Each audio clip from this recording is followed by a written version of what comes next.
Soulless dead. Brotherhood. Chapter 14. Brotherhood. Things were going well and a few months had passed by. I was learning a lot in class. We were learning all sorts of new things, and towards the end of the curriculum, we were even learning combat. How to defend ourselves, how to flip somebody, how to fight a zombie effectively and safely. We would fashion our own weapons out of plywood and whatever we could find. We were given spears made of poles and knives, and we were getting great at it. We were learning all sorts of things like how to make fires and shelters, wild edibles, and all sorts of things like that. Things were coming together and our notebooks were getting thicker and thicker. It was a great thing. Our schedules were down-packed and we'd practice even outside of class in our free time. We wanted to be sure that each one of us was strong enough to take care of our families and each other. It was funny because it felt like I'd known these guys for a long time. All my life. You could say even like family. The funny part is we'd always train each other. The combat especially. Once we learned that, we really ran wild. A little too wild sometimes. We'd get a little hurt and a little sore, and our parents would freak out, but we'd pretend to be a zombie and the three of us would fight us off. We always wanted to be sure that we were a step ahead of everybody else, and it honestly felt like we were the only ones that took it really serious. All the other kids would get disinterested or laugh at us and call us dorks, all that basic crap, but to be honest, we could have easily just walked over there and gave them a can of whoop-ass. But at times we had to hold each other back because we knew we shouldn't do that. Sam and Trenton were asking around, and they had even gotten adjusted and started working in the fields as farmers. Things were coming together for us. My mom was working as a secretary for one of the higher-ups, and my dad was, of course, working as a doctor. He helped a lot of people, and he was absolutely falling in love with the town. Well, a couple of the main doctors working there had become good friends with him. Dr. Elroy was one of them, and Dr. Goodman, and just a few others. There were a lot of great people here. And for a while, I honestly forgot about the zombies, to be truthful. It was like a little patch of heaven. Occasionally, we'd hear about some zombies coming to the wall, and they'd sound a little piece of steel with a hammer, and some men would run up. But we really didn't think anything of it. Hell, they'll take care of it. We were falling back into that bubble of society. Part of me didn't want to fall into it and get comfortable, but I really yearned for a day and night. I didn't want to have to deal with getting scared all the freaking time. But we were always on high alert. And at the end of the day, we'd make our way down to our usual spot, and we'd wait. I was surprised that nobody got suspicious to us. The nights were getting a little cooler as fall was on its way. It was starting to get cooler at night, and we really didn't like staying out there as our noses would start to run. Our parents would wonder what we were doing. We'd just say we were outside playing and wrestling and going over notes and studying, and of course, they wanted us to know that kind of stuff, so they really didn't get all the whys. They wanted us to learn. Sometimes they'd get a little inquisitive and test us, and of course we always passed. But we'd always wait for that dang light. I know that I'd always say that we needed to stay strong for them. But as it got colder, how would they survive? Even making fire, they're in the inner city, even if they made it that far. Logan had the strongest resolve of all of them. He said, "We're gonna wait here because that's what friends do. It doesn't matter if they're dead or not. Until we find out, we sit here." I think he was more convincing himself than anybody else, but we all just nodded and agreed. No sense in starting a silly argument. The next day we all woke up and were all in class. We were all called to the assembly room, and the guy that was originally there, his name was Mr. Connors. He was an ex-Army Ranger. He never liked being called Ranger or Sergeant, that was what he was. He just called himself Mr. Connors. He was very proper and a pretty nice guy once he got past the hard-ass exterior. He told us that he was proud of all of us, and that tomorrow we would be graduating. Woohoo, I thought. I'd be graduating from survival school quicker than I would from actual high school. We all made jokes about it because most of us were really young. Not too old. He said, since the cold is setting in, there's not a lot more we can teach you. We're going to put some things into practice, and we got a new idea. Something that is a little experimental, but I think you guys will like. We didn't know what that meant, but we went back to our classes. Everybody was whispering, wondering what that meant. The next day, before we all got on the bus, we were taken to a different location. It was just outside the church. It was a large field. There was a giant chalkboard with a bunch of taped notes and letters hanging on it. They looked like rosters at closer examination. Each squad was numbered, and we all had names on them. Some people were looking as if they were getting the first part in the play. Me and the guys just sat back and waited. It wasn't like we could really get up close anyway. It was like hogs at a feed trough. They called out and said, you will all be split up into little squads, or platoons, if you will. These are your accountability buddies, if you will. Each one of you will stick together, you will work together, and you will do well together. Some of you have already got your little clique, and we're not going to split you up because that would be stupid, since you're all friends. So, what's going to happen is we're going to put you into those groups, and you're going to stick there. Each one of you is going to have an assigned job in that group, which makes you special. The idea is that each one of you will have a skill, and if you are captured or you are out there, you will know how to do this, and you will be of use to the people that either capture you, or to the people that find you, or to yourself, or to your group. Understood? Jake looked around and was like, what do they expect us to be doing? We're not going out to fight. One of the parents that just so happened to be listening in on this called out all the teachers. You're going to want to send them to war. You getting them ready for battle? This isn't the Child Crusades now, is it? A few other parents began to walk up into the field asking the same question. I could see the tension. The teacher said, relax, people. No, we're wanting to make sure that they know a skill, a unique one. Each one of the people in this class, including a few can-do people in this group, he looked at our small clique and nodded, have taken a great initiative to learn, but we want to make sure that they know other things too. In the event something really crazy happens, again, we're not talking about this isn't going to happen, but in the event the worst does happen, they'll be of some use to people. Useful people breed better soldiers, better lives, and better results. We had that drilled in our heads. One of the parents protested. She clearly wasn't from the area. What do you mean, soldiers? You have to understand, they might have to fight. They might have to fight off a zombie. So, soldiers. We want them to feel like they're important. Again, they voiced their opinions, but the teachers started to ignore them. They called out our squads, 1, 2, then to 7, then to 8, to 9, 10. Eventually, Squad 20 was called out. That was our number. Our names were listed off, and we were glad that we were able to stick together. Logan, Jake, Daniel, Dawson, please come forward. We walked forward, and we were all talking to a man sitting at a table. He had some notes, and he looked at them. Logan, we see that you did really well in making tools.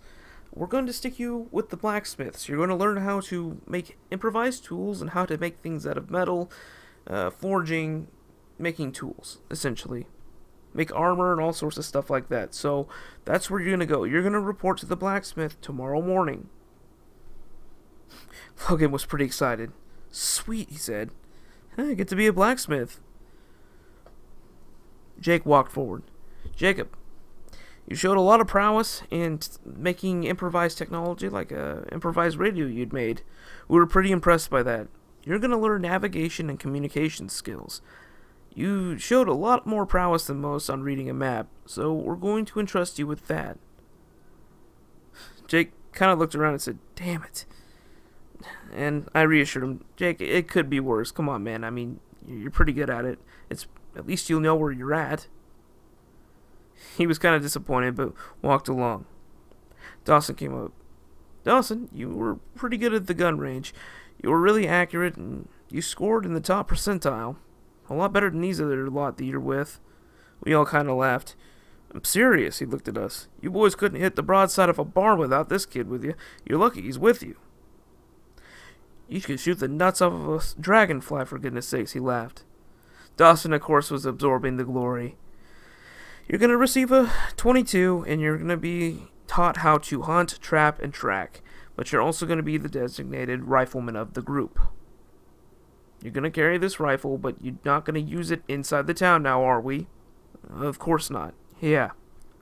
Anyway, you're going to be doing that. You're going to work with the hunters. They're going to keep you guys within the general area so you don't have to worry about going too far outside the city limits. You're going to report over to the hunters. He walked off, seeming pretty smug.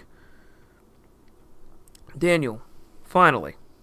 Your father has set up a small medic/doctors group for the youth. Ah, crap, I thought. You showed a lot of intelligence in it, son. You have a gift.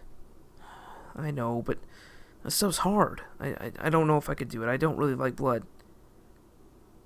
He marked on the paper and said, look, kid, if you got the gift, you need to do it. Well, can I give you a hunter? Again, you're not a very good shot. You were alright with the weapons, and you can read a map pretty good, but stick with what you know, okay? Your dad's teaching it. It should be easy for you. You're going to be ahead of everybody else. I said, I don't know if I want to, though. I want to learn something else. I mean, my dad's already a doctor. I already know enough. Look, kid, don't make my job any harder, he said. I took a deep breath and said, fine. You're going to report over at the old pharmacy. There, you're going to learn about pharmaceuticals, what drugs to find if you do find them, and what you can use them for. You're also going to learn how to do a little more advanced field medical procedures, okay? All of you have your assigned jobs. You're going to go where you need to go. Understand? We all did. We were all pretty excited about it. Some more than others, and Jake really got the shaft, to be honest. His seemed the most boring, but I guess I could see how it came in handy. I didn't know how to feel about going to work with my dad. I mean, to be honest, he was a little bit of a Nazi when it came to schooling, from what I heard. We had a few students come by our house whenever he was working at the hospital. He was pretty generous to them, but they often had pretty crazy things to say about him, like that he was tough, and, well, I just really hope that he doesn't turn into some crazy dude from, like the guy from Full Metal Jacket or something. I think I was just overthinking it. Later that night, we walked to our normal spot. We sat down in the leaves. It was a pretty cool night. One of the guys pulled out a small tin can that was turned into a little alcohol stove, and he poured some in there. The light was dim, but it put off a lot of heat. We huddled around it, and we all just talked. It was quiet for a while.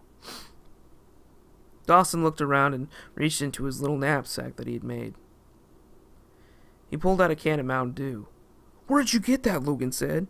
I looked forward. I haven't had one of those in forever. Jake said, how'd you get it? Dawson looked around and said, well, I've been saving it. I've had it for a very long time. I think this is appropriate. I mean, now that we're officially a squad, we're getting out of class, we're going to be learning new things, and we're going to be relying on each other. I was watching a cartoon a long time ago, and I was reading a book, too. In Japan, guys that want to be brothers, they share a cup of sake. I couldn't exactly scrounge up any alcohol, so kind of have to forgive me for that. Mountain Dew may have to be the next best thing. I knew what he was talking about. He grabbed a couple silicone folding cups and filled them up with a little bit of Mountain Dew. He handed them out. Man, I was anxious to get into that stuff. I haven't had any of this sweet elixir in a long time. The most I got was crappy tea and lots of water. He looked around at us and said, well, guys, here's to us. To stay strong. To be tough. To watch each other's backs. Yeah, Logan said as he started to get into it. Jake added in. And to be there for each other, man. And to make sure that we stay alive. No matter what happens, we stick together. We fight for our families. We fight for ourselves. And we always keep our promises, as he pointed at the wall. Dawson said, yeah. I stood up and said, I love you guys. You guys have made me feel welcome. You brought me into your group when you didn't have to in this crazy messed up world we live in. Beyond those walls is nothing but death and despair. The guys began to laugh a little bit. Are you going to start tearing up? No. But seriously, I said to them, I'm glad to have you guys on my side. I'm glad you guys pushed me to be better. I'm glad we're taking this serious. It means a lot. I raised my cup and I said, to us, to our brotherhood. I was watching an anime and it said, once we share these cups, we're brothers forever. We all looked around. We took a sip and we set the cups into the little fire. They melted down. We all sat down and Jake pulled out a little pocket knife. Now we gotta make it official. Well, we shared the drink, Dawson said. Oh no, not this, Logan said. Come on. Blood brothers. Dude, you can get hepatitis from that, Logan said. Oh, come on, it's not that bad. Do any of you have hepatitis? I looked at myself and said, well, no. Then we're gonna be fine, Jake said. And we won't cut ourselves too deep. We'll just a little simple prick. He's like, well, you do it first. At first, Jake's like, we'll do rock, paper, scissors. Dawson said, no. You brought it up. You do it first. Fine, he said as he let out a deep breath. His hand was a little shaky, and he stabbed his palm. His eyes winced, and the blood began to draw. He put the blade in the fire and then gave it to the next. Before all of us knew it, we were all holding blood in our hands as it began to pool up. To be honest, my eyes were tearing up a little bit. It burned like crazy. I wasn't exactly one for stabbing myself. Logan sat there, sitting and looking at his hand with all the blood in it. Well, this was a bad idea. We all laughed. What do we do now? Well, we shake hands. Dude! Dawson said, this is stupid. Come on. Jake said, you know what? Fine. I grabbed Dawson's hand, I grabbed Jake's hand, and I grabbed Logan's hand, putting them in the center over the fire. We all touched hands like we were about to say, go team.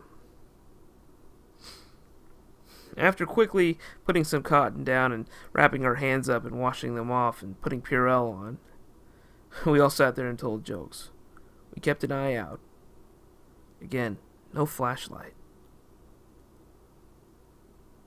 10:30 rolled around and we got the heck out of there. I came home and my mom looked at my hand and said, oh my gosh, what happened to you? Like, I slipped and fell. It's not a big deal. And she saw Jake too. Did you guys... your hands are both wrapped up. It's like, we were messing with some thorn trees and sorry, Miss Whitman, it happens. We bit off more than we could chew. We were trying to make little tools and it didn't work out. My mom bought it, thank God. We said our goodnights and I got into my room. I lay down in my comfortable bed and looked out. There was some condensation on the window as there was a cool, close to autumn rain. The pitter-patter of the rain droplets really lulled me into almost sleep. Almost like I was in almost like a stupor.